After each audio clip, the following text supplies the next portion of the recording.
Good morning, ladies and gentlemen. Bom dia a todas e a todos. It is a great pleasure for us to host you and to hold this event, this seminar, New Institutional Approaches from the Global South, a conference organized by the University of São Paulo and FGV Law School in São Paulo, with the generous support of WINER, the World Interdisciplinary Network for Institutional Research, of which I'm going to talk about in a while. But first, again, we would like to deeply thank you for being here. Many of you have traveled a great deal, a long distance, from different countries, from different continents to attend this meeting. We know perfectly that regardless of where you live, you have a very busy professional academic life. So again, thank you for accepting our invitation. Thank you for those who came here to attend this event as students, as graduate students, as undergraduate students. We hope that this seminar will serve as a first step for new events similar to this one. We hope that this will foster new academic networks. We hope that this is actually a new network that we're building, that we want to nurture, or that we want to expand.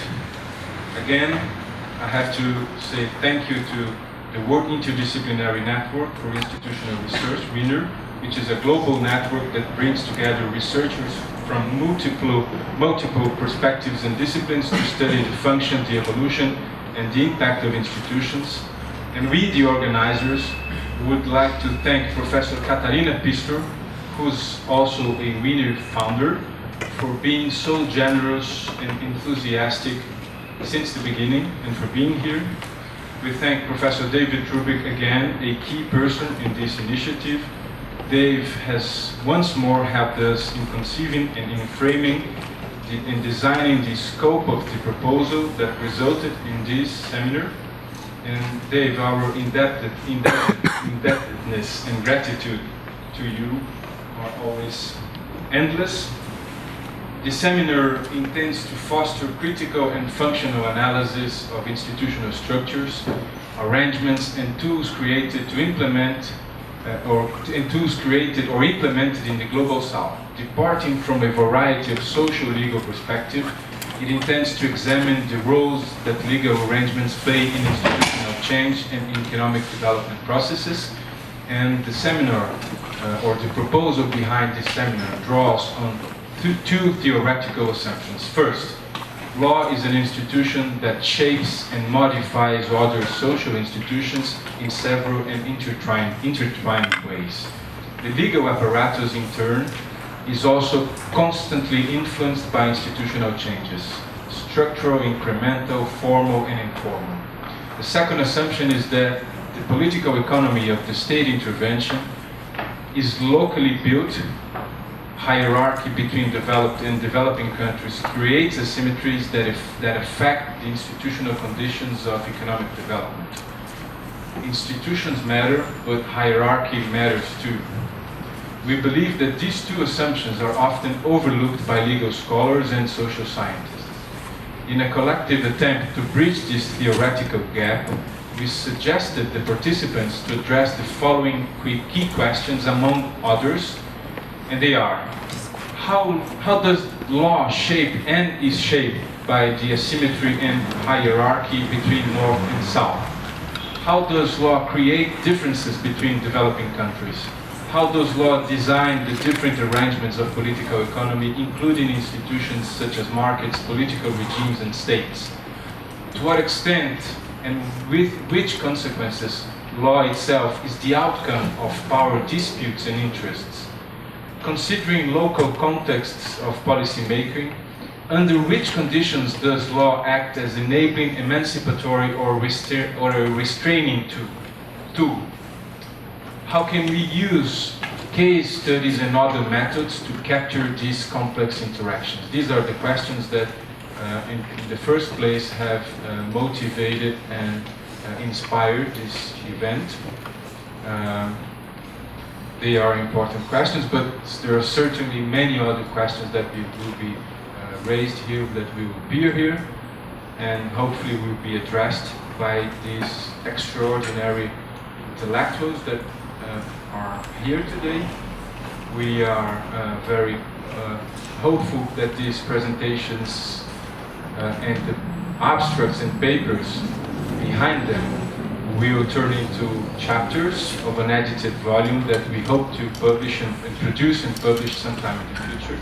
We hope to have a chance to talk to you about this later. And for all these reasons, we thank you so much again and again for being here. We hope that you enjoyed this seminar and feel very welcome to Brazil, despite the very hard and harsh times we are living here these days. Thank you again. Let's now pass the word to Professor Mario Shapiro, who's going to say something on behalf of FGV.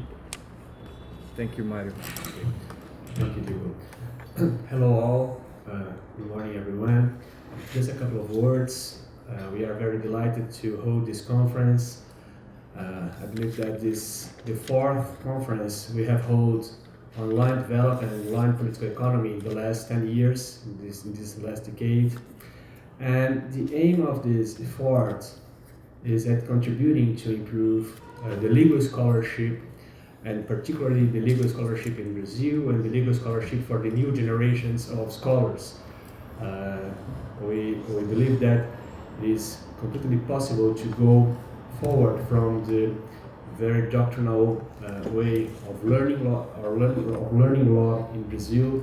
So all these efforts is to contribute to the new generation of scholars and new ways of studying law in the global South, at least. We are very happy with this conference. As you know, it's very difficult to promote institutional change, and I would say that it's even more difficult to promote institutional change in the legal education. But we have to move forward, and we hope this conference can be a new block in this permanent construction that we are engaged in. So thank you all for coming and enjoy the conference. And I would like to pass the word to Professor David Rubin, as Diogo has told you, is a key person for all of us. No. Bom dia. Cheguei aqui pela primeira vez 50 anos atrás, na época na qual os professores foram chamados Vossa Excelência. E os alunos tiveram que dizer ao professor Vossa Excelência. Infelizmente, essa tradição acabou. Mas it's just a joke. Okay, so for those of you who didn't understand my fluent Portuguese, I said that the first time I came to this law school was actually over 50 years ago, in a time when the professors wore gowns and the students had to call them Your Excellency. I said, sadly enough, that tradition, from a point of view of a professor, has ended, although I tried to get it implemented in the United States, but I failed. Okay, that's all just a joke. So I'm looking at the program here. I hope you all have it. If you don't, there's a couple of copies up here. And I look at the title. So it says Law and Development, which is in one color, and then it says New Institutional Approaches from the Global South. So what can we learn by reading the title of the conference?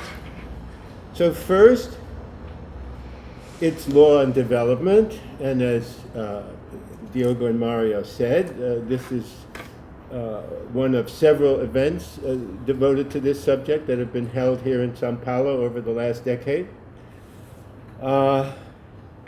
So there's a signal of continuity. This is something that's continued and related to a broader past.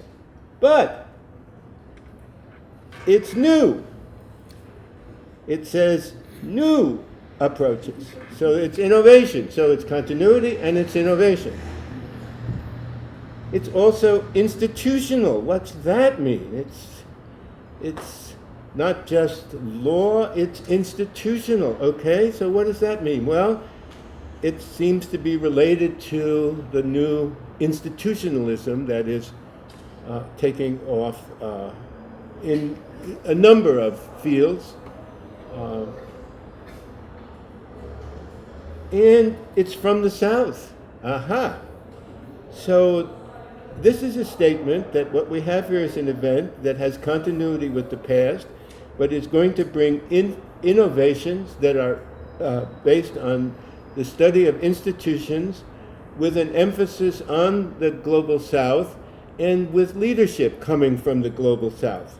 So if that's what it is, it's a milestone in the history of this field. And I don't mean to say if that is, it is. And it's a milestone. And just to see what a milestone it really is, I want to go back to something else that happened about 50 years ago. Forgive me for all this looking back, but that's what people of my age tend to do. And I want to go back to a project that I was very much involved in and probably nobody actually knows about, or practically none of you probably ever heard of, which was the Yale Law School program in law and modernization. Did you ever hear of it? So she knows, well, but she knows the whole history, so don't worry. She's going to tell you everything tomorrow, and I'm just going to cover the slightest bit, and Katerina will give you the full story. No joke. So this program was started largely by me and some other people who had worked as lawyers or law teachers in developing countries in the 50s and 60s. And these were lawyers who had an intuition that somehow law had something to do with development, but they didn't really know what, nor did they know how to study it. And we were lucky to be given a lot of money by the US government to try to figure this out. Well, when we started, as I say, we had nothing more than an intuition based on field experience. So we had no theory of development. We had no idea how to theorize the relationship between law and development, whatever that might be. We thought that it was important to have empirical evidence of any conclusions we reached, but we didn't have a clue how to do empirical research. We thought that somehow we should compare developments in different countries in order to make some generalizations about the relationship between law, whatever that was to be defined as, and development, however we would have conceptualize it. But we didn't know how to do that either. We thought we should have partners in the social sciences and in the developing world, but we didn't find it easy to find partners in either place. The economists who dominated the field of development studies, although there were other social scientists as well, but the economists were the leaders, did not think law was important at that time. The other social scientists maybe a little bit, but it was very hard to forge relations between legal scholars and social scientists at the time, partly because the legal scholars, like me, did not know very much about social science or how to use it or how to integrate with it, and that was all something that we had to learn. And we couldn't find partners in the Global South because to the extent that there were law schools that did any research at all, and that was not too many, it was almost exclusively doctrinal. So that's where we were 50 years ago, and I think that's a fair statement of where the field of law and development was when it started in the United States, and I think pretty much anywhere. So here we are, 50 years on as this event begins. And what can we say about the current period? And as reflected by a conference on law and development, new institutional approaches from the Global South. So first, there's been a turn in economics and in social science more generally, which is signaled by the institutional move, that has recognized the importance of law in political economy in general and in development in particular. So that's the first move that helps bring us all here. And I think that may be, a very important marker for this period in the field of law and development is the marriage with institutionalism and institutional studies, and that's of course signaled here by the alliance with Weiner, which is a very robust and very impressive enterprise to foster studies of institutions all over, not just in developing countries, but all over the world, and has attracted many top scholars from many fields, including law, but not primarily law, also economics, political science, sociology, anthropology, you name it. So I think that's the first thing that's happened in this long history that has made a tremendous difference. There's a second,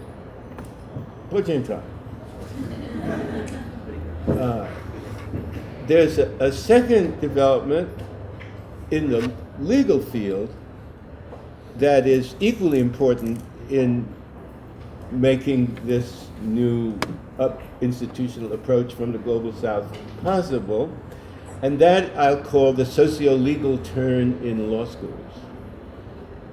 This was just starting in the United States at the time that we were trying to create a field of law and development. If you look at the history of the Yale program in law and development, it started in 1967. The Law and Society Association, which now has celebrated more than 50 years, started in 64. That's how new the idea of socio-legal studies was in the American academic world when we were started. And that's one reason why so many of us who were involved in that project really didn't have any prior training in the kind of empirical methods or social theoretical understandings that were being developed through the Law and Society movement and now have spread widely throughout American legal education so that's and around the world. So these days, the Law and Society Association, which is one of the main loci of this socio-legal tradition, is a global institution where people from outside the United States in the last few years have outnumbered or equaled people from the United States in the annual meetings. And I'm pleased to say that people from Brazil represented one of the largest contingents in the last couple of Law and Society meetings. So obviously Brazil has connected with this world. And a third development, which is, again, now we get to the Global South. We've taken care of law and development. We've taken an institutional approach to get to Global South. There are a few places that have developed a capacity for autonomous development in the field of law and development. Senta. And Brazil is one of them. So it's interesting that Catarina and I were invited to attend the Rede de Estudos Empíricos em Direito, the network on empirical studies in law annual meeting, which is actually happening this week as well. to talk about empirical research in law and development. We're going to do that tomorrow night. 550 people are attending this event, including people from other parts of Latin America as well as all over Brazil. As I mentioned, Brazilian scholars attend the Law and Society meetings. They attend other global socio-legal and law and development events. There's a law and development event coming up in Berlin in September. Katerina and I will be there again. We seem to be on the road together. And I noticed that there are quite a few Brazilian names on the program. So I think that we look here at a group of scholars who've come together from all over the world, from as far as Hong Kong. Jed Kroenke was telling me that it's the longest possible trip you can take in the whole world by airplane. So thank you, Jed, for getting the award for the longest trip. Boyan Bugarik, my former student, who is here from England, and a whole group of other people from all over. So I want to welcome all of you and agree that that this is a remarkable gathering, and I think has incredible promise both for the event in itself and for the prospects of continuing this alliance between the institutionalist tradition outside of law and the law and development / institutional tradition in law with attention to the global south. So to close, I just want to congratulate the sponsors. I want to congratulate FGV and USB, but actually it really isn't FGV and USB, it's Mario and Diogo who really made this happen, and they've made these institutions do what, and you think that institutional change in the world is difficult. Institutional change in law schools is even more difficult, so bravo to you guys for getting these institutions to move in this direction over a decade, as you say. And creating a community here in Brazil that recognizes the need for new approaches, institutional analysis, and local knowledge about law in Brazilian development, and connected them to global networks like Weiner. I just want to mention, Mario didn't mention, I don't know why he didn't mention it, but just this month, FGV is starting its new doctorate in law and development, which is a milestone in itself at the law school. And finally, congratulations to Weiner for supporting the kind of research that we all see as needed and for co-sponsoring this event. And congratulations to all of you for making it to São Paulo on what turned out to be the coldest day I have ever experienced in Brazil in 52 years of coming here. Thank you.